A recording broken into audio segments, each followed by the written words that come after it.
Hello दोस्तों, आपका स्वागत है बिजनेस मोटिवेशन यूट्यूब चैनल में और मैं हूँ रुपेश। हमने पिछले वीडियो में जाना रिच डैड पुअर डैड का अध्याय 7 और इस वीडियो में हम जानने वाले हैं अध्याय 8। तो चलिए जानते हैं अध्याय 8। अगर आप इस चैनल पे नए हैं तो चैनल को सब्सक्राइब, लाइक और पिछले वीडियोस को देखना ना भूलें। पिछले वीडियोस को जरूर देखें, उसके बाद ही अध्याय 8 मतलब इस वीडियो को देखिए।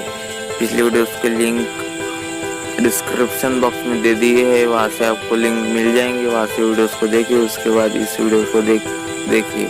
तो चलिए देखते हैं अध्याय 8। रिच डैड पुअर डैड अध्याय 8 बाधाओं को पार करना। एक बार लोग अध्ययन कर लें और उनमें पैसे की समझ भी आ जाए तो भी आर्थिक आजादी हासिल करने के लिए उन्हें कई बाधाओं और अवरोधों का सामना करना पड़ सकता है। ऐसे 5 कारण हैं जिनके कारण पैसे की समझ रखने वाले लोग अपने संपत्ति वाले कॉलम को ज्यादा नहीं बढ़ा पाते। संपत्ति वाला कॉलम जिसमें बहुत सारा कैश फ्लो आता है। संपत्ति वाला कॉलम जो उन्हें अपने सपने की जिंदगी जीने का मौका देता है और अपने बिल चुकाने के लिए हर काम करने की झंझट से मुक्ति दे सकता है। ये 5 कारण हैं।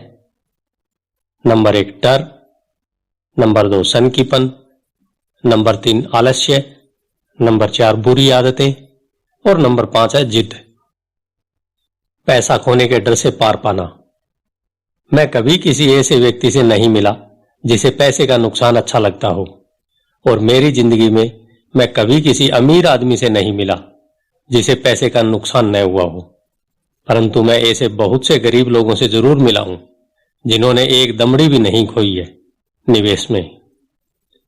पैसे के नुकसान का डर असली है। यह हर व्यक्ति को होता है, अमीरों को भी, परंतु समस्या डर नहीं है। समस्या यह है कि आप इस डर का सामना किस तरह से करते हैं। पैसा खोने के बाद स्थिति से किस तरह निपटते हैं। आप असफलता को किस तरह से लेते हैं, यह आपके जीवन में बहुत महत्वपूर्ण है। यह जिंदगी में केवल पैसे के बारे में ही नहीं बल्कि हर चीज के बारे में सही है। एक अमीर व्यक्ति और एक गरीब व्यक्ति में मूलभूत अंतर यह होता है कि वे इस पैसे से किस तरह मुकाबला करते हैं। डरने में कोई बुराई नहीं है। पैसे के मामले में डरपोक होना भी कोई बुरी बात नहीं है। आप अब भी अमीर हो सकते हैं। हम सभी कुछ मौकों पर बहादुर होते हैं और कुछ मौकों पर डरपोक। मेरे दोस्त की पत्नी एक इमरजेंसी रूम की नर्स है। जब भी वह खून देखती है वह तत्परता से काम में जुट जाती है। जब भी मैं निवेश का जिक्र करता हूं वह भाग जाती है। जब मैं खून देखता हूं तो मैं नहीं भागता, मैं बेहोश हो जाता हूं। मेरे अमीर डैडी पैसे के नुकसान के डर या फोबिया को समझते थे। कुछ लोग सांपों से डरते हैं, कुछ लोग पैसा गंवाने से डरते हैं। दोनों ही फोबिया है। उनका कहना था। पैसा गंवाने के बारे में उनका सुझाव यह छोटी पंक्ति थी। अगर आप जोखिम से घबराते हैं और चिंता करते हैं तो जल्दी शुरू कर दें। इसलिए बैंकें तभी बचत की आदत डालना चाहती है जब आप छोटे होते हैं। अगर आप कम उम्र में शुरू करते हैं तो आपके लिए अमीर होना ज्यादा आसान होता है। मैं इस बारे में ज्यादा विस्तार से कुछ नहीं कहूंगा, परंतु 20 साल की उम्र में बचत शुरू करने वाले और 30 साल की उम्र में बचत शुरू करने वाले लोगों में बहुत बड़ा फर्क होता है, बहुत ही बड़ा फर्क। कहा जाता है कि विश्व के अजूबों में से एक है चक्रवृद्धि ब्याज की ताकत। मैनहट्टन आइलैंड की खरीद दुनिया के महानतम सौदों में से एक मानी जाती है। न्यूयॉर्क को $24 में खरीदा गया था, परंतु अगर उस $24 को 8% सालाना ब्याज पर निवेश कर दिया जाता तो वही $24 1995 के अंत तक $28 ट्रिलियन से ज्यादा हो गए होते। मैनहट्टन को 1995 की रियल एस्टेट की कीमतों पर दोबारा खरीदा जा सकता था और इसके बाद भी इतना पैसा बच जाता कि लॉस एंजलिस का ज्यादातर हिस्सा खरीदा जा सकता था। मेरा पड़ोसी एक बड़ी कंप्यूटर कंपनी के लिए काम करता है। वह 25 सालों से वहां पर है। अगले 25 सालों में वह कंपनी को छोड़ देगा और उसके 401G रिटायरमेंट प्लान में $40 लाख जमा होंगे। यह मुख्य रूप से अच्छी गति से विकसित हो रहे म्यूचुअल फंड में निवेश किए गए हैं, जो बाद में बॉन्ड और गवर्नमेंट सिक्योरिटीज में बदल लिए जाएंगे। नौकरी छोड़ते समय उसकी उम्र केवल 55 साल होगी और उसके पास $3 लाख से ज्यादा की निष्क्रिय आय होगी, जो कि उसके वेतन से ज्यादा होगी। अगर आप हारने से डरते हैं या जोखिम लेने से डरते हैं तो भी यह किया जा सकता है, परंतु आपको जल्द ही इसकी शुरुआत करनी होगी और एक रिटायरमेंट प्लान तो बनाना ही होगा और आपको निवेश करने से पहले एक भरोसेमंद फाइनेंशियल प्लानर की सेवाएं लेनी होंगी। परंतु अगर आपके पास समय नहीं है या आप जल्दी रिटायर होना चाहते हैं तो आप किस तरह पैसे खोने के डर का सामना करते हैं। मेरे गरीब डैडी ने कुछ नहीं किया, वे केवल इस विषय को टालते रहे और इस बारे में चर्चा करने के लिए तैयार नहीं हुए। दूसरी तरफ मेरे अमीर डैडी का सुझाव था कि मैं टेक्सास के लोगों की तरह ही मानसिकता रखूं। मैं टेक्सास और वहां के लोगों को पसंद करता हूं। उनका कहना था, टेक्सास में हर चीज बड़े पैमाने पर होती है। जब टेक्सास के लोग जीतते हैं तो वह बड़ी जीत होती है और जब वे हारते हैं तो वह हार भी अद्भुत होती है। वे हारना भी पसंद करते हैं? मैंने पूछा।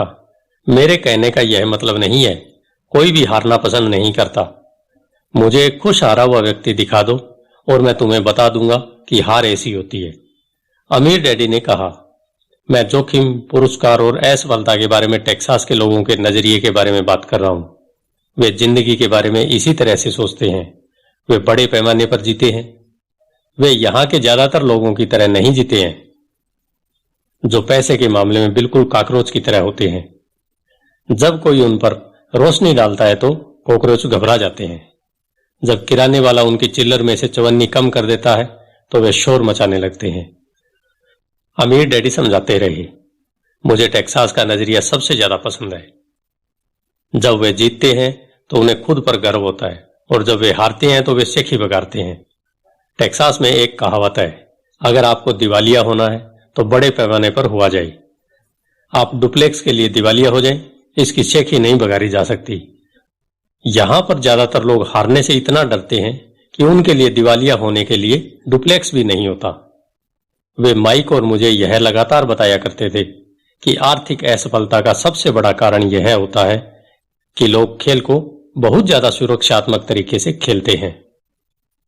लोग हारने से इतना ज्यादा डरते हैं कि वे हार जाते हैं। यह उनके शब्द थे।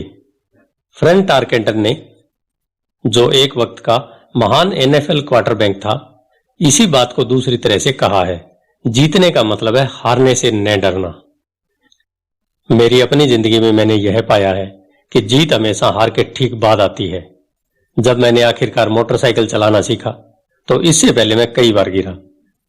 मैं आज तक किसी गोल्फर से नहीं मिला हूं जिसने कोई गोल्फ बॉल न गुम की हो। मैं आज तक ऐसे प्रेमियों से भी नहीं मिला हूं जिसका दिल न टूटा हो। और मैं आज तक कभी ऐसे अमीर व्यक्ति से भी नहीं मिला हूं जिसने कभी पैसा न खोया हो। तो ज्यादातर लोग आर्थिक रूप से इसलिए नहीं जीत पाते क्योंकि उन्हें अमीर होने की खुशी से पैसा खोने का दर्द कहीं ज्यादा होता है। टेक्सास में एक और कहावत है, हर व्यक्ति स्वर्ग जाना चाहता है परंतु कोई मरना नहीं चाहता। ज्यादातर लोग अमीर होने का सपना देखते हैं परंतु पैसा खोने के विचार से कांप जाते हैं, इसलिए वे कभी स्वर्ग नहीं पहुंच पाते। अमीर डैडी माइक और मुझे टेक्सास में अपनी यात्राओं के बारे में कहानियां सुनाया करते थे। अगर आप वास्तव में यह सीखना चाहते हैं कि जोखिम को, हार और असफलता को किस तरह से संभाला जाए तो सैन एंटोनियो जाकर अलेमो को देखो। अलेमो उन बहादुर लोगों की महान कथा है जिनके पास सफलता की कोई उम्मीद नहीं थी, फिर भी यह जानते हुए कि उन्होंने लड़ने का विकल्प चुना, उन्होंने समर्पण करने के बजाय मरने का विकल्प चुना। यह पढ़ने काबिल प्रेरक कथा है। वैसे यह एक दुखद सैन्य हार है। वे आखिरकार असफल हुए, वे हार गए। तो टेक्सास के लोग किस तरह असफलता का सामना करते हैं? वे अब भी चिल्लाते हैं, अलेमो को याद रखो। माइक और मैंने यह कहानी कई बार सुनी। जब भी अमीर डैडी किसी बड़े सौदे को करने वाले होते थे और वे नर्वस होते थे तब वे हमें यह कहानी सुनाया करते थे। जब भी वे पर्याप्त मेहनत कर चुके होते और या तो मामला सही हो जाता या बिगड़ जाता, तब वह हमें यह कहानी सुनाया करते थे। हर बार जब वे गलती करने या पैसा गंवाने से डरते थे तब वे हमें यह कहानी सुनाया करते थे। इससे उन्हें ताकत मिलती थी, क्योंकि यह कहानी उन्हें याद दिलाती थी कि किस तरह पैसे के नुकसान को आर्थिक विजय में बदला जा सकता है। अमीर डैडी जानते थे कि असफलता उन्हें ज्यादा मजबूत और ज्यादा स्मार्ट बनाएगी। ऐसा नहीं था कि उन्हें हारना पसंद था या वे हारना चाहते थे। वे केवल इतना जानते थे कि वे कौन थे और वे किस तरह हार का सामना करेंगे। वे नुकसान उठा लेंगे और फिर उसे जीत में बदल लेंगे। यही उन्हें एक विजेता बनाता था और दूसरों को पराजित। इससे उन्हें जोखिम उठाने के लिए सीमा लांघने का साहस मिलता था, जबकि बाकी लोग उस सीमा के पार नहीं जा पाते थे। इसलिए मैं टेक्सास के लोगों को इतना पसंद करता हूं। उन्होंने एक बड़ी असफलता को लिया और उसे पर्यटन स्थल के रूप में बदल लिया, जिससे करोड़ों की आमदनी हो रही है। परंतु उनके सबसे अर्थपूर्ण शब्द शायद ये हैं, टेक्सास के लोग अपनी असफलताओं को दफनाते नहीं है, वे उनसे प्रेरणा लेते हैं। वे अपनी असफलताओं को लेकर उन्हें नारों में बदल देते हैं। असफलता टेक्सास के लोगों को जीतने के लिए प्रेरित करती है, परंतु यह फार्मूला केवल टेक्सास के लोगों का ही फार्मूला नहीं है, यह सभी जीतने वालों का फार्मूला है। जैसा मैंने अभी कहा, मोटरसाइकिल से बार बार गिरना गाड़ी चलाना सीखने की प्रक्रिया का हिस्सा है। मुझे याद है कि गिरने के बाद मुझ में गाड़ी चलाना सीखने के लिए ज्यादा दृढ़ निश्चय आ गया था। मेरा दृढ़ निश्चय गिरने से कम नहीं हुआ था। मैंने यह भी कहा कि मैं कभी किसी ऐसे गोल्फर से नहीं मिला जिसके बाल कभी गुम न हो। किसी चोटी के प्रोफेशनल गोल्फर के लिए बाल खोना या टूर्नामेंट हारना उसे ज्यादा बेहतर बनने, कड़ी मेहनत करने और ज्यादा अध्ययन करने के लिए प्रेरित करता है। इससे वे ज्यादा बेहतर बनते हैं। जीतने वालों के लिए हार प्रेरणादायक बन जाती है, हारने वालों को हार बर्बाद कर देती है। जॉन डी रॉकफेलर के शब्दों में, मैं हमेशा हर संकट को अवसर में बदलने की कोशिश करता था। और जापानी अमेरिकी होने के नाते मैं भी यही कह सकता हूं। कई लोग कहते हैं कि पर्ल हार्बर अमेरिकी गलती थी। मैं कहता हूं कि यह जापानी गलती थी। टोरा टोरा टोरा फिल्म में एक संयमित जापानी एडमिरल खुशियां मना रहे अपने अधीनस्थों से कहता है, मुझे डर है कि हमने एक सोते हुए राक्षस को जगा दिया है। पर्ल हार्बर को याद करो एक नारा बन गया। यह अमेरिका की सबसे बड़ी हारों में से एक थी, फिर भी इसके कारण उसे जीतने की प्रेरणा मिली। एक बड़ी हार से अमेरिका को ताकत मिली और अमेरिका जल्दी ही दुनिया में एक बहुत बड़ी ताकत के रूप में उभरकर सामने आया। असफलता जीतने वालों को प्रेरणा देती है और असफलता हारने वालों को बर्बाद कर देती है। यह जीतने वालों का सबसे बड़ा रहस्य और सूत्र है। यह वह रहस्य है जिसे हारने वाले नहीं जानते। जीतने वालों का महानतम रहस्य यह है कि असफलता जीतने की प्रेरणा देती है, इसलिए उन्हें हार से डर नहीं लगता।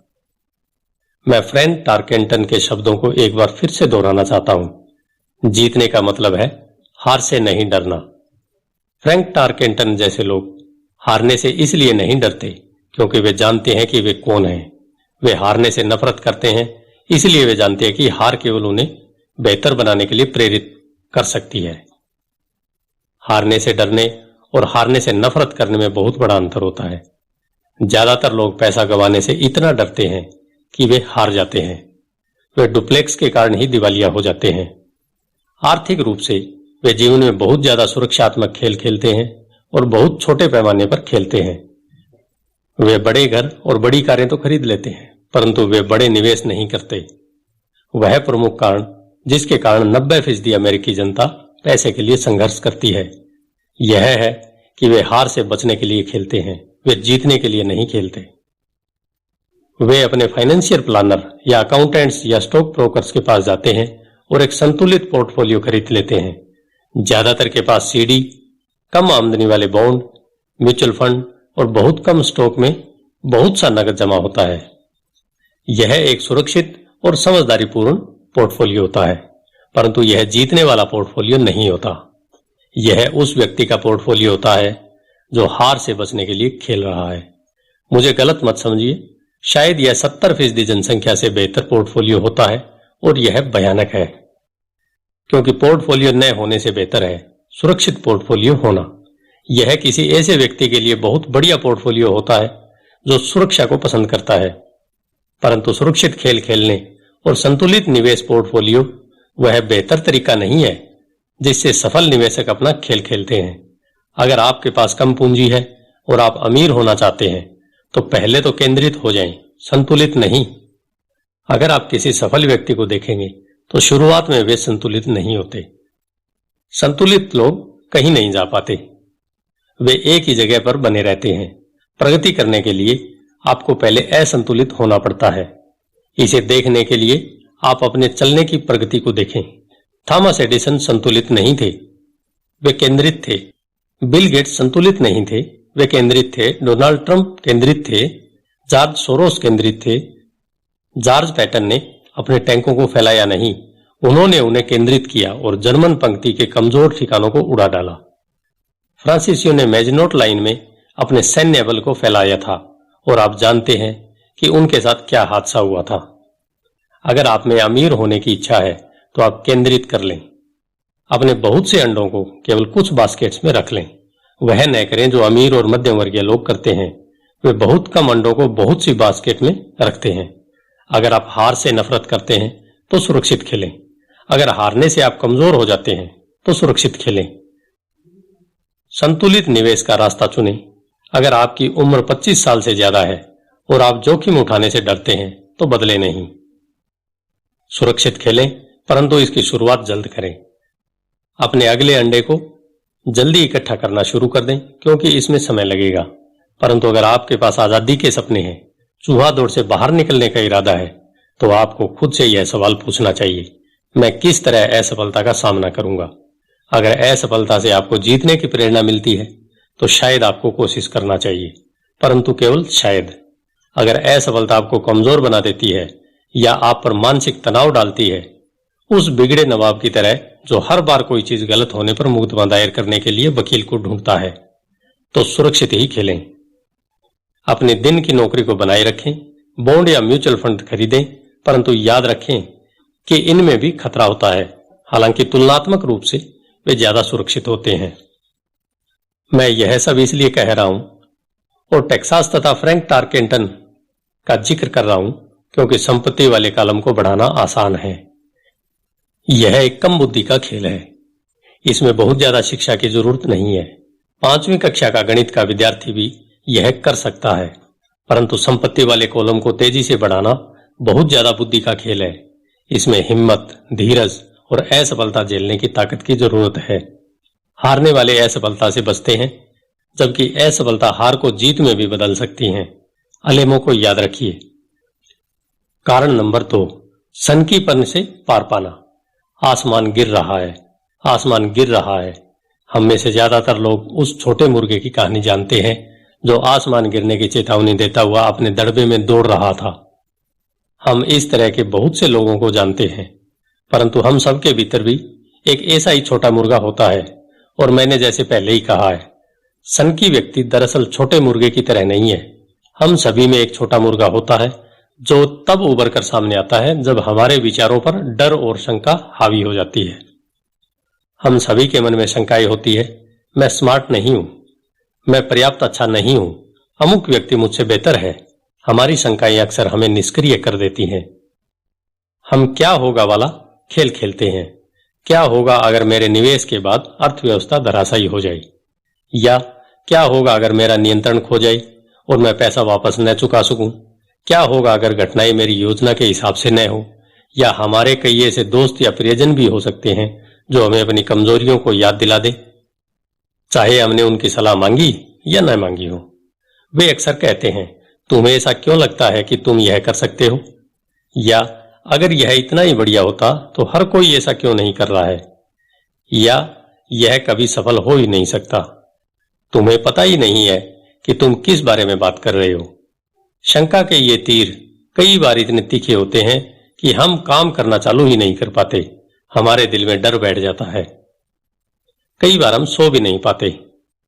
हम आगे बढ़ने में असफल होते हैं तो हम सुरक्षित चीजों के साथ ही बने रहते हैं और अवसर हमारे पास से होकर गुजर जाता है। हम जिंदगी को अपने पास से गुजरते हुए देखते रहते हैं और हम अपने शरीर में जकड़न के कारण बिना हिले डुले बैठे रहते हैं। हमने इसे अपनी जिंदगियों में कभी न कभी इस तरह से महसूस किया होगा और कई लोगों के साथ यह बहुत बार हुआ होगा। फाइडेलिटी मैगलिन म्यूचुअल फंड के पीटर लिंच आसमान गिरने की चेतावनियों को शोर कहकर पुकारते हैं और हम सभी इसे सुनते हैं।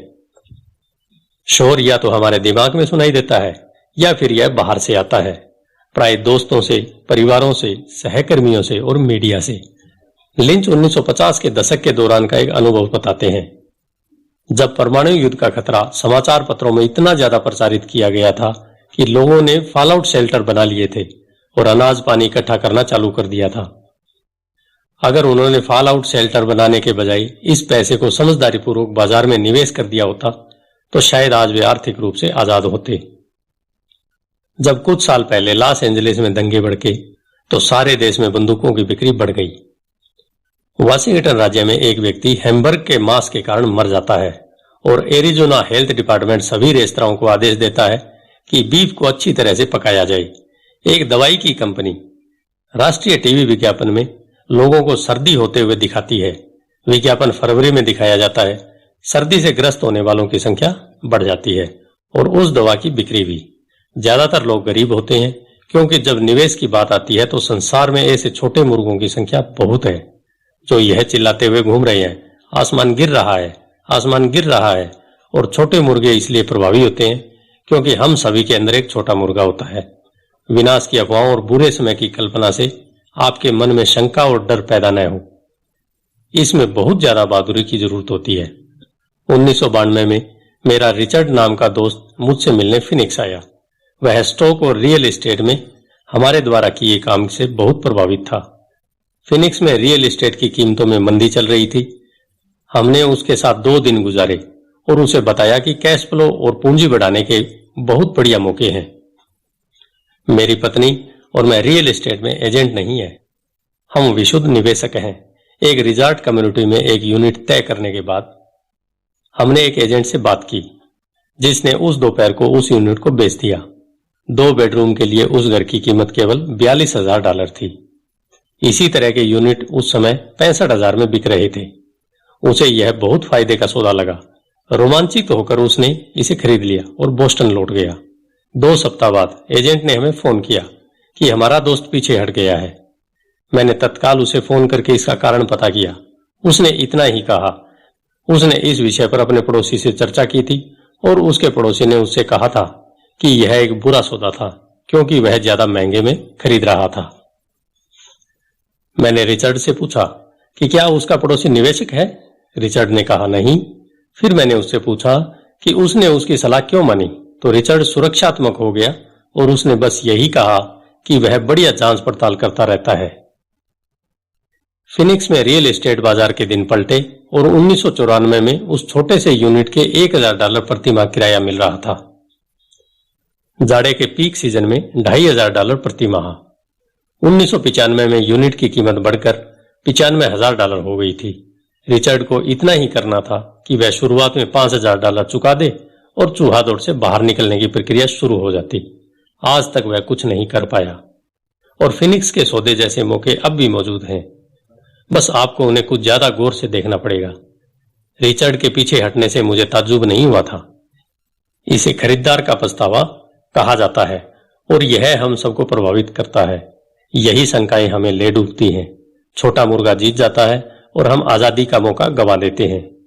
दूसरे उदाहरण में मैं सीडी के बजाय टैक्स लिएन सर्टिफिकेशन में अपनी संपत्ति का कुछ हिस्सा रखता हूं। मैं अपने पैसे पर 16% प्रति वर्ष कमाता हूं, जो बैंकों द्वारा दिए जाने वाले 5% से निश्चित रूप से काफी ज्यादा है। ये प्रमाण पत्र रियल एस्टेट द्वारा सुरक्षित होते हैं और राज्य के कानून द्वारा संरक्षित होते हैं, जो निश्चित रूप से ज्यादातर बैंकों से ज्यादा बेहतर होते हैं। जिस आधार पर उन्हें खरीदा जाता है वह भी काफी सुरक्षित फार्मूला है। उनमें सिर्फ एक दिक्कत यह होती है कि उन्हें बुनाया नहीं जा सकता, तो मैं उन्हें 2 से 7 साल की सीडी मान लेता हूं। हर बार जब भी मैं किसी को बताता हूं, खासकर उसे जिसके पास पैसा सीडी में रखा हुआ है, कि मैं अपने पैसे को इस तरह रखता हूं, तो वे मुझे बताते हैं कि यह खतरनाक है। वे मुझे बताते हैं कि मुझे ऐसा नहीं करना चाहिए था। मैं उनसे पूछता हूं कि उन्हें यह ज्ञान कहां से मिला, तो वे कहते हैं कि उनके दोस्त या निवेश की पत्रिका से। उन्होंने ऐसा कभी नहीं किया और वे दूसरे व्यक्ति को जो ऐसा कर रहे हैं यह बता रहे हैं कि उसे ऐसा क्यों नहीं करना चाहिए।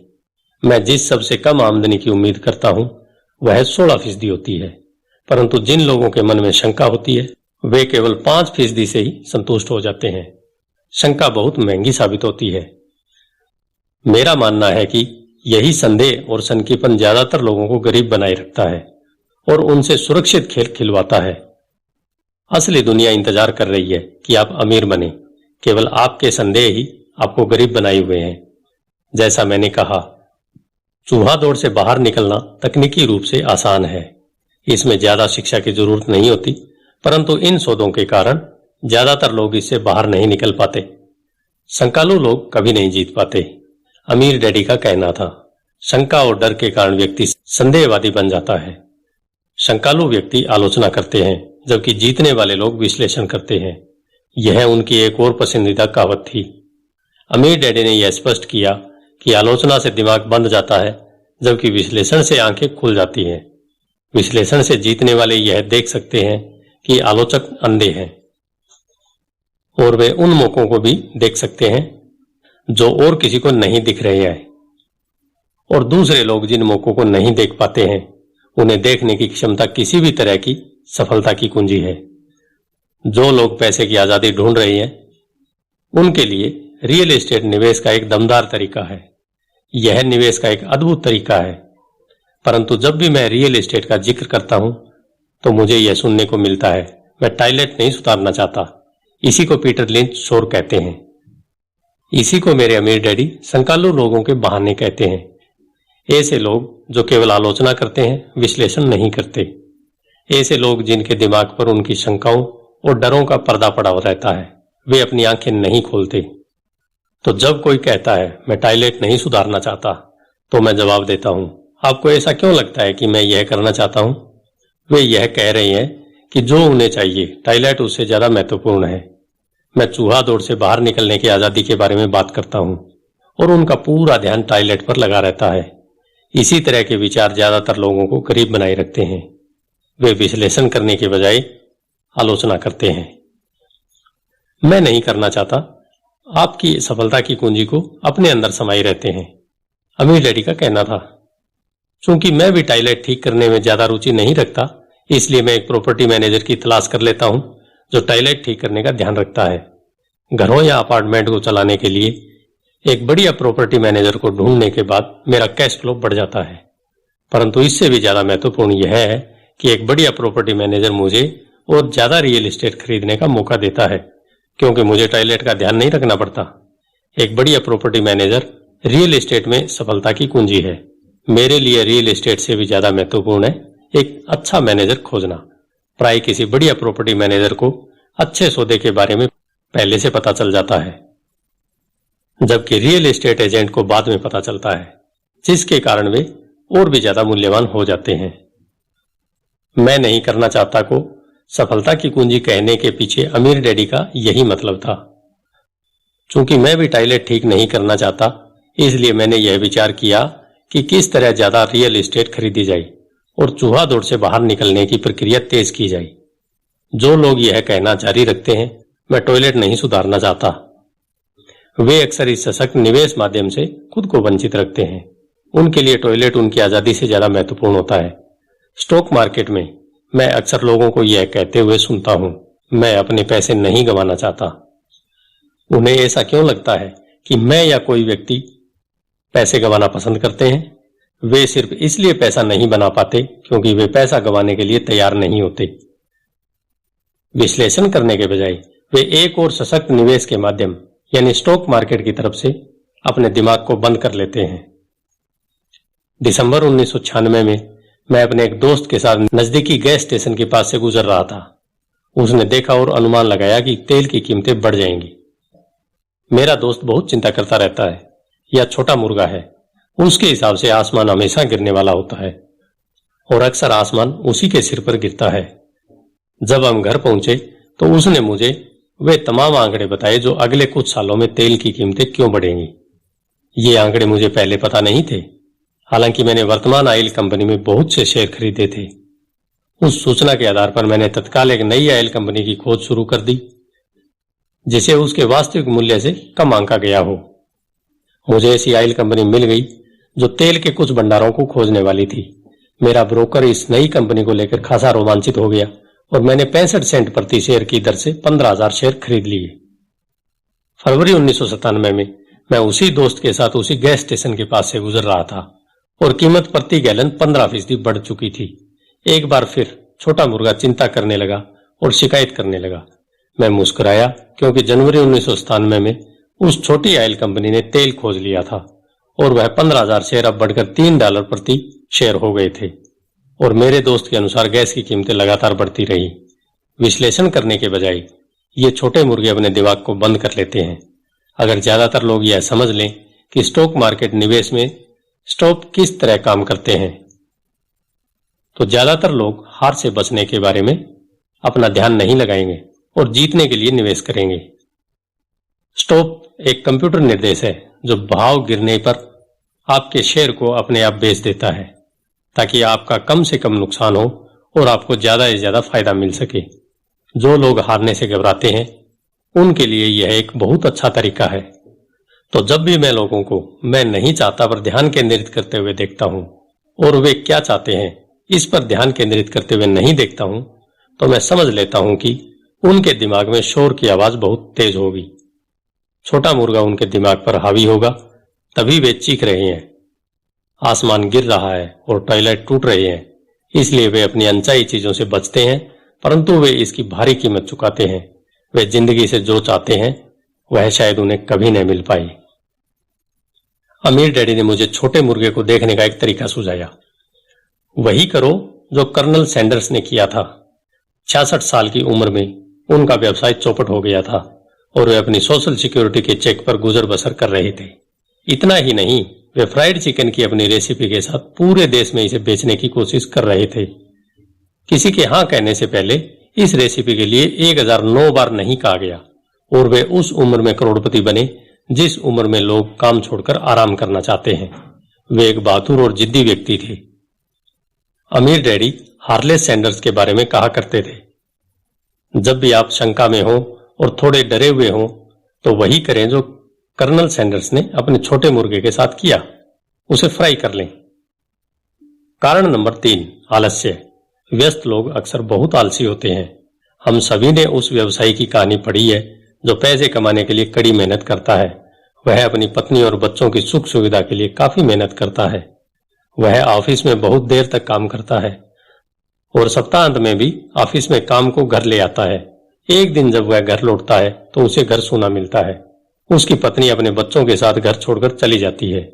उसे पता था कि उसके और उसकी पत्नी के बीच में मतभेद हैं, परंतु उस रिश्ते को ज्यादा मजबूत बनाने के बजाय वह काम में ही व्यस्त रहता था। निराश होकर वह अपने काम के प्रति लापरवाह हो जाता है और उसके काम पर इतना ज्यादा असर पड़ता है कि उसकी नौकरी चली जाती है। मैं बहुधा ऐसे लोगों से मिलता हूं जो इतने व्यस्त हैं कि उन्हें अपनी संपत्ति की परवाह करने की भी फिक्र नहीं है। दोनों का कारण एक ही है, वे व्यस्त हैं और वे व्यस्त बने रहना चाहते हैं क्योंकि वे किसी चीज का सामना नहीं करना चाहते। उन्हें यह बताने की जरूरत नहीं है, अंदर से वे खुद जानते हैं। वास्तव में अगर आप उन्हें याद दिलाएं तो वे गुस्सा हो जाते हैं और चिढ़ जाते हैं। अगर वे नौकरी में या बच्चों के साथ व्यस्त नहीं है तो वे टीवी देखने, मछली पकड़ने, गोल्फ खेलने या शॉपिंग करने में व्यस्त होते हैं, परंतु अंदर से वे जानते हैं कि वे किसी महत्वपूर्ण चीज का सामना करने से कतरा रहे हैं। यह आलस्य का सबसे आम रूप है। यहां आलस्य का मतलब है व्यस्त बने रहना। तो आलस्य का इलाज क्या है? जवाब है थोड़ा सा लालच। हम में से ज्यादातर लोगों का लालन पालन इस तरह से किया गया है कि हम लालच या इच्छा को बुरा समझते हैं। मेरी मां कहा करती थी, लालची लोग बुरे लोग होते हैं, परंतु हम में से हर कोई अच्छी चीजें, नई चीजें, रोमांचक चीजें हासिल करना चाहते हैं। तो उस इच्छा की भावना को काबू में रखने के लिए प्राय माँ बाप इच्छा को अपराध बोध से जोड़ देते हैं। तुम हमेशा अपने बारे में ही सोचते हो, क्या तुम्हें नहीं मालूम कि तुम्हारे भाई बहन भी है? यह मेरी माँ की फेवरेट कहावत थी। या तुम क्या खरीदना चाहते हो? मेरे डैडी की फेवरेट कहावत थी, तुम ऐसा सोचते हो जैसे हमारे पास बहुत पैसा है। क्या तुम सोचते हो कि पैसा पेड़ों पर लगता है? हम अमीर नहीं हैं, तुम तो जानते ही हो। मुझ पर शब्दों का तो इतना असर नहीं पड़ा, परंतु उन शब्दों में गुस्सा और अपराध बोध का जो सम्मिश्रण था, उसका मुझ पर बहुत ज्यादा असर पड़ा। या इसका विपरीत अपराध बोध का जाल यह था, मैं तुम्हारे लिए यह खरीदकर अपने जीवन का बलिदान दे रहा हूं। मैं तुम्हारे लिए यह इसलिए खरीद रहा हूं क्योंकि जब मैं छोटा था तो मेरे माँ बाप ने मुझे खरीदकर नहीं दिया था। मेरा एक पड़ोसी है जो पूरी तरह दिवालिया है, परंतु वह अपनी कार को अपने गैरेज में पार्क नहीं कर सकता। गैरेज में उनके बच्चों के खिलौने भरे पड़े हैं। उन बिगड़े हुए बच्चों को मुंह मांगी चीज मिल जाती है। उस पड़ोसी के शब्द हैं, मैं नहीं चाहता कि उन्हें किसी चीज की कमी हो। उसने उनके कॉलेज के लिए या अपने रिटायरमेंट के लिए कुछ भी अलग से बचाकर नहीं रखा है, परंतु उसके बच्चों को हर खिलौना मिल जाता है। उसे डाक में एक नया क्रेडिट कार्ड मिला और वह अपने बच्चों को घुमाने के लिए लास वेगास ले गया। मैं यह अपने बच्चों के लिए कर रहा हूं। यह उसके महान बलिदान के शब्द थे। अमीर डैडी इस वाक्य से चिढ़ते थे, मैं इसे नहीं खरीद सकता। मेरे असली घर में मुझे यही वाक्य अक्सर सुनने को मिल जाता था। इसके बजाय अमीर डैडी चाहते थे कि उनके बच्चे यह कहें, मैं इसे किस तरह खरीद सकता हूं। उनका तर्क था कि मैं इसे नहीं खरीद सकता। इस वाक्य से आप अपने दिमाग का दरवाजा बंद कर लेते हैं। इसे अब और ज्यादा सोचने की जरूरत नहीं होती। मैं इसे किस तरह खरीद सकता हूं वाक्य से आपके दिमाग के दरवाजे खुल जाते हैं। इससे यह सोचने पर दिमाग मजबूर होता है और जवाब ढूंढता है। परंतु सबसे महत्वपूर्ण बात तो यह है कि मैं इसे नहीं खरीद सकता। यह वाक्य झूठा होता है और इंसान की आत्मा यह बात जानती है। इंसान की आत्मा बहुत बहुत ताकतवर होती है। उनका कहना था, यह जानती है कि यह कुछ भी कर सकती है। जब एक आलसी दिमाग कहता है कि मैं इसे नहीं खरीद सकता, तो आपके भीतर एक युद्ध छिड़ जाता है। आपकी आत्मा गुस्सा हो जाती है और आपके आलसी दिमाग को अपने झूठ पर अड़े रहना पड़ता है। आत्मा चीखती है, चलो भी हम जिम चलकर कसरत करते हैं। और आलसी दिमाग कहता है, परंतु मैं थका हुआ हूं, आज मैंने सचमुच बहुत काम किया है। या इंसान की आत्मा कहती है, मैं गरीबी से थक गई हूं, चलो इस दलदल से निकलते हैं और अमीर बनते हैं। इस पर आलसी दिमाग कहता है, अमीर लोग लालची होते हैं, इसके अलावा इसमें झंझट और तकलीफ बहुत है। यह सुरक्षित नहीं है, मेरा पैसा डूब सकता है। वैसे भी मैं बहुत मेहनत कर रहा हूं, मेरे पास पहले से ही बहुत काम है। देखो, आज रात को ही मुझे कितना काम करना पड़ेगा। मेरा बॉस कह रहा है कि यह काम सुबह तक पूरा हो जाना चाहिए। मैं इसे नहीं खरीद सकता। यह वाक्य दुख से भरा है। इससे लाचारी की भावना आती है, जिससे निराशा और इसके बाद अवसाद पैदा हो जाता है। इसके लिए एक और शब्द है, उदासीनता। मैं इसे किस तरह खरीद सकता हूं वाक्य से संभावनाओं, रोमांच और सपनों की दुनिया खुल जाती है। इसलिए मेरे अमीर डैडी इस बात से ज्यादा चिंतित नहीं होते थे कि आप क्या खरीदना चाहते हैं, परंतु वे यह जानते थे कि मैं इसे किस तरह खरीद सकता हूं। वाक्य से एक ज्यादा मजबूत दिमाग और एक ज्यादा प्रतिभाशाली आत्मा का निर्माण होता है। इसलिए उन्होंने माइक या मुझे शायद ही कभी कुछ दिया हो। इसके बजाय वे हमसे कहते थे, तुम इसे किस तरह खरीद सकते हो। और यह हमारे कॉलेज के बारे में भी सही था, जिसे हमने अपने खर्चे से पूरा किया है। वह हमें लक्ष्य को हासिल करना नहीं सिखा रहे थे, वे तो हमें लक्ष्य को हासिल करने की प्रक्रिया का ज्ञान दे रहे थे। मेरी समझ में आज समस्या यह है कि करोड़ों लोग अपने लालच को लेकर अपराध बोध से ग्रस्त हैं। यह उनके बचपन से बुढ़ापे तक चलता है। वे जिंदगी में मिलने वाली अच्छी अच्छी चीजें चाहते हैं। ज्यादातर लोगों के अवचेतन में यह विचार मौजूद रहता है, आपको यह नहीं मिल सकती या आप इसे कभी नहीं खरीद पाएंगे। जब मैंने चूहा दौड़ से बाहर निकलने का फैसला किया तो मेरे दिमाग में एक सवाल आया, मैं किस तरह इस चूहा दौड़ से बाहर निकल सकता हूं ताकि मुझे दोबारा काम न करना पड़े। और मेरे दिमाग में जवाब और सुझाव सामने आ गए। सबसे मुश्किल चीज थी मेरे असली माता पिता की सीख कि हम इसे नहीं खरीद सकते, या केवल अपने बारे में ही मत सोचें, या तुम दूसरों के बारे में क्यों नहीं सोचते। और इसी तरह के शब्द जो मेरे लालच को दबाने के लिए मुझसे अपराध बोध भरते थे। तो आप किस तरह अपने आलस्य से जीत सकते हैं? इसका जवाब है थोड़े से लालच से। यह WII FM रेडियो स्टेशन है, जिसका पूरा अर्थ है what is in it for me. इसमें मेरे लिए क्या है, व्यक्ति को बैठकर पूछना चाहिए। अगर मैं स्वस्थ, सेक्सी और आकर्षक हूं तो इसमें मेरे लिए क्या है, या मेरी जिंदगी कैसी होगी अगर मुझे फिर कभी काम नहीं करना पड़े, या मैं क्या करूंगा अगर मुझे मनचाहा पैसा मिल जाए। इस थोड़े से लालच के बिना, कुछ बेहतर हासिल करने की इच्छा के बिना प्रगति नहीं हो सकती। हमारी दुनिया इसलिए तरक्की करती जा रही है क्योंकि हम सभी एक बेहतर जिंदगी जीना चाहते हैं। हम कुछ बेहतर चाहते हैं, इसलिए नए आविष्कार होते हैं। हम स्कूल जाते हैं और मेहनत से पढ़ते हैं क्योंकि हम कुछ बेहतर चाहते हैं। इसलिए जब भी आप किसी ऐसी चीज से कतरा रहे हैं जो आपके हिसाब से आपको करना चाहिए, तो आपको खुद से केवल यही पूछना चाहिए कि इसमें मेरे लिए क्या है। थोड़े लालची बने, यह आलस्य का सबसे बढ़िया इलाज है। परंतु बहुत ज्यादा लालच भी अच्छा नहीं होता, क्योंकि हर चीज की अति बुरी होती है। परंतु वह याद रखो जो वॉल स्ट्रीट फिल्म में माइकल डगसल ने कहा था, लालच अच्छा होता है, अमीर डैडी से अलग तरह से कहते हैं। अपराध बोध लालच से ज्यादा बुरा होता है, क्योंकि अपराध बोध के कारण शरीर में से आत्मा निकल जाती है। और मेरे लिए एलिनोर रूजवेल्ट की कहावत सबसे अच्छी है, वही करो जो तुम्हें दिल से अच्छा लगता है, क्योंकि तुम्हारी हर बात में आलोचना होगी।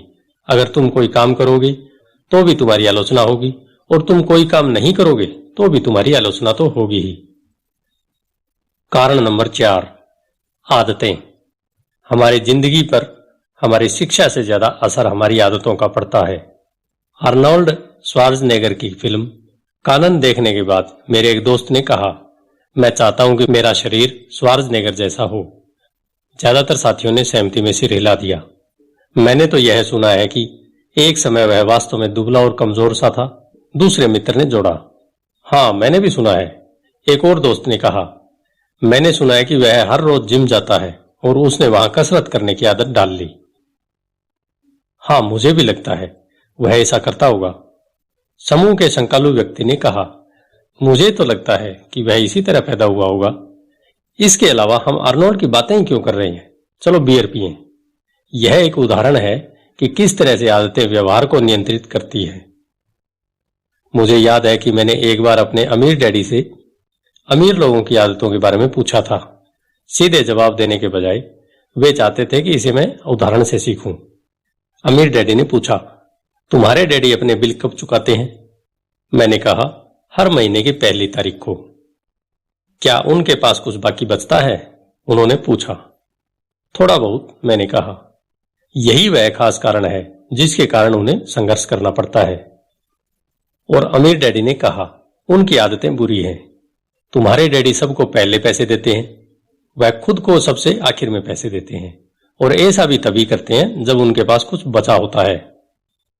सामान्य तौर पर उनके पास कुछ नहीं बचता। मैंने कहा, परंतु उन्हें अपने बिल का भुगतान तो करना ही होगा, नहीं क्या? आप यह तो नहीं कहना चाहते कि उन्हें अपने बिल्स का भुगतान नहीं करना चाहिए? बिल्कुल नहीं, अमीर डैडी ने कहा। मैं समय पर अपने बिल चुकाने में पूरी तरह विश्वास करता हूं। मैं केवल खुद को सबसे पहले पैसे देता हूं, सरकार को पैसे देने से पहले। परंतु तब क्या होगा जब आपके पास पर्याप्त पैसा नहीं हो? मैंने पूछा। ऐसी स्थिति में आप क्या करते हैं? मैं यही करता हूं, अमीर डैडी ने कहा। मैं खुद को सबसे पहले पैसे देता हूं, चाहे मेरे पास कम पैसा हो। मेरे लिए सरकार से ज्यादा महत्वपूर्ण है मेरा संपत्ति वाला कॉलम। परंतु क्या सरकार के लोग आपके पीछे नहीं पड़ते? मैंने कहा। हाँ, अगर मैं उन्हें भुगतान न करूं तो? अमीर डैडी ने कहा। देखो, मैं यह नहीं कह रहा हूं कि सरकार को पैसा न दिया जाए। मैं केवल यह कह रहा हूं कि खुद को सबसे पहले भुगतान किया जाए, चाहे मेरे पास पैसा कम ही हो। परंतु आप ऐसा कैसे कर सकते हैं? मैंने जवाब दिया। सवाल कैसे का नहीं है, सवाल क्यों का है, अमीर डैडी ने कहा। अच्छा, आप ऐसा क्यों करते हैं? प्रेरणा, अमीर डैडी ने कहा। अगर मैं उनका भुगतान नहीं करूं तो कौन ज्यादा जोर से शिकायत करेगा, मैं या मेरे लेनदार? आपकी बजाय आपके लेनदार ज्यादा जोर से चिल्लाएंगे। मैंने स्पष्ट विकल्प को चुनते हुए कहा। अगर आप खुद को पैसे नहीं देंगे तो आप कुछ भी नहीं कहेंगे। तो अब तुम देख सकते हो कि खुद को पैसे देने के बाद मेरे पास टैक्स चुकाने और दूसरे लेनदारों को पैसे देने का इतना ज्यादा दबाव होता है कि मुझे आमदनी के दूसरे रास्ते खोजने ही पड़ते हैं। पैसे चुकाने का दबाव मेरी प्रेरणा बन जाता है। मैंने अतिरिक्त काम किया है, दूसरी कंपनियां शुरू की है, स्टॉक मार्केट में शेयर खरीदे और बेचे हैं, हर तरह के काम सिर्फ इसलिए किए हैं ताकि ये लोग मुझ पर न चिल्लाएं। इस दबाव के कारण मैंने ज्यादा कड़ी मेहनत की है और मैं ज्यादा सोचने पर मजबूर हुआ हूं। कुल मिलाकर इसने मुझे पैसे के मामले में ज्यादा स्मार्ट और फुर्तीला बना दिया है। अगर मैं खुद को सबसे आखिर में पैसे देता तो मुझ पर कोई दबाव नहीं पड़ता, परंतु मेरे पास कभी पैसा भी नहीं होता। तो सरकार या दूसरे लोगों को पैसे चुकाने का दबाव आपकी प्रेरणा बन जाता है। बिल्कुल ठीक, अमीर डैडी ने कहा। देखो, सरकारी पैसा वसूलने वाले लोग बहुत डरावने होते हैं। वैसे सामान्य तौर पर पैसा वसूलने वाले लोग डरावने ही होते हैं। ज्यादातर लोग इनसे डर जाते हैं। वे इन लोगों को पैसा दे देते हैं और खुद को कभी पैसा नहीं देते। तुमने उस 96 पाउंड के कमजोर व्यक्ति की कहानी तो सुनी ही होगी, जिसके चेहरे पर लोग बालू उछालते हैं। मैंने सिर हिलाया। मैंने कॉमिक्स में वेट लिफ्टिंग और बॉडी बिल्डिंग के बारे में दिया गया यह विज्ञापन देखा है। तो ज्यादातर लोग इन डरावने पैसे वसूलने वालों को अपने चेहरे पर बालू उछालने देते हैं। मैंने डरावने लेनदारों के डर को खुद को ज्यादा मजबूत बनाने के लिए इस्तेमाल किया है। बाकी लोग ज्यादा कमजोर हो जाते हैं। खुद को यह सोचने के लिए मजबूर करना कि अतिरिक्त धन कहां से आएगा, जिम जाने की तरह है और वहां वजन उठाने की तरह है। मैं अपने दिमाग की मांसपेशियों से जितना काम करता हूं, मैं उतना ही ज्यादा मजबूत होता जाता हूं। अब मैं इन डरावने लेनदारों से जरा भी नहीं डरता हूं। मुझे अमीर डैडी की बातें पसंद आ रही थी। तो अगर मैं पहले खुद को पैसे देता हूं तो मैं आर्थिक और मानसिक दृष्टि से ज्यादा मजबूत हो सकता हूं। अमीर डैडी ने सहमति में सिर हिलाया। और अगर मैं खुद को सबसे आखिर में पैसे देता हूं या बिल्कुल भी पैसे नहीं देता हूं तो मैं कमजोर हो जाता हूं। इसलिए बॉस, मैनेजर, टैक्स वसूलने वाले, बिल चुकाने वाले और मकान मालिक जैसे लोग मुझे जिंदगी भर इधर उधर ठोकर मारते रहेंगे, सिर्फ इसलिए क्योंकि पैसे के बारे में मेरी आदतें अच्छी नहीं है। अमीर डैडी ने सिर हिलाया, 96 पाउंड के कमजोर व्यक्ति की तरह। कारण नंबर 5, जिद। जिद या हठधर्मिता अहंकार और अज्ञान का मिला-जुला रूप है। जो मैं जानता हूं उससे पैसा आता है, जो मैं नहीं जानता उसके कारण मैं पैसा खोता हूं। हर बार जब मैंने जिद की है, मैंने पैसा गंवाया है। वह इसलिए क्योंकि जब मैं जिद करता हूं तो मैं दरअसल यह भरोसा करता हूं कि जो मैं नहीं जानता वह महत्वपूर्ण नहीं है। अमीर डैडी मुझे अक्सर बताया करते थे। मैंने पाया है कि कई लोग जिद का प्रयोग अपना अज्ञान छुपाने के लिए भी करते हैं। जब मैं फाइनेंशियल स्टेटमेंट पर लेखापालों या निवेशकों से चर्चा करता हूं तो ऐसा अक्सर होता है। वे चर्चा में अपनी जिद के आधार पर जीतना चाहते हैं। मैं समझ जाता हूं कि जिस मुद्दे पर बात हो रही है उसके बारे में उन्हें पर्याप्त ज्ञान नहीं है। वे झूठ नहीं बोल रहे होते हैं, परंतु वे सच भी नहीं बोल रहे होते हैं। धन, फाइनेंस और निवेश की दुनिया में ऐसे कई लोग हैं जिन्हें यह पता ही नहीं होता कि वे किस बारे में बात कर रहे हैं। पैसे के उद्योग में ज्यादातर लोग सेकंड हैंड कार के सेल्समैन की तरह व्यवहार करते हैं। जब आप जानते हो कि आप किसी विषय में अज्ञानी हैं तो उस क्षेत्र में किसी विशेषज्ञ को ढूंढकर या उस विषय पर कोई अच्छी पुस्तक पढ़कर अपना ज्ञान बढ़ाना शुरू कर दें। धन्यवाद।